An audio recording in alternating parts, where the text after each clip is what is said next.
I've been banging on a long time about Charles Dickens and my admiration and love for Dickens and his books and his writing and so on.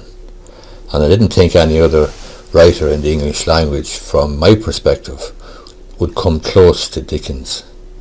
However, recently I went back to Thomas Hardy and I read him again, and I must say I really have come to recognise the genius that is Thomas Hardy, and I really do believe that he could give Dickens a really good run for his money. I've read or listened to The Mayor of Casterbridge, Tess of the D'Urbervilles, The Woodlanders, Far from the Madding Crowd, Return of the Native, Jude the Obscure, and a couple of other ones in the last few weeks, one after the other. And I could pick out extracts, pieces of writing that made me stop and shake my head, or chuckle, or laugh. I might be out running in the evening, I might be travelling to work in the car in the morning, going slowly in order to listen to and absorb the writing and the audiobook that I'm reading. So I listen to one and I read another at the same time. And the audiobooks written by or read by, narrated by English professional actors are very, very good. But there's one description in The Mayor of Casterbridge which I'm reading at the moment, or listening to at the moment, and I'd like to read just a small section of it to give you an idea of what I believe to be the genius that is Thomas Hardy. And this particular section, it's only a short section, describes a fair in Casterbridge, in the town or the village of Casterbridge in the fictional county of Wessex that Hardy sets all of his novels in. And this particular one is a fair. And he's describing the men, and they were all men at the fair. Here we go.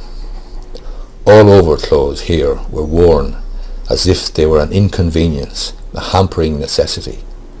Some men were well dressed, but the majority were careless in that respect, appearing in suits which were historical records of their wearers' deeds, sun-scorchings and daily struggles for many years past. Yet many carried ruffled cheque-books in their pockets, which regulated at the bank hard by a balance of never less than 4 figures. In fact, what these gibbous human shapes specially represented was ready money. Money insistently ready. Not ready next year like a nobleman's, often not merely ready at the bank like a professional man's, but ready in their large plump hands. I think that's a fabulous description of the men at this fair, and a fabulous description of cold hard cash, or as Hardy calls it, ready money, ready in their large plump hands.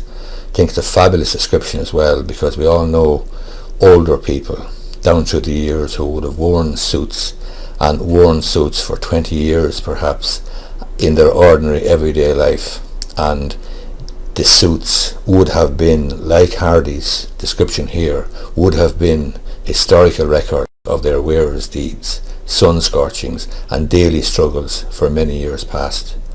I think you should read Thomas Hardy. I think you should start with Tess of the D'Urbervilles or The Mayor of Casterbridge and take it from there. Take your time, enjoy the writing, enjoy the language, enjoy the stories. It may be an acquired taste, but I firmly believe that it's a taste well worth acquiring. I hope you find this video useful, and I hope it might get you into reading Thomas Hardy, because I think that's a good thing. If you do like the video, give it a thumbs up down below, and I'd be interested in hearing your comments about this video and the departure from my usual videos of law and business on this channel. Thanks for watching.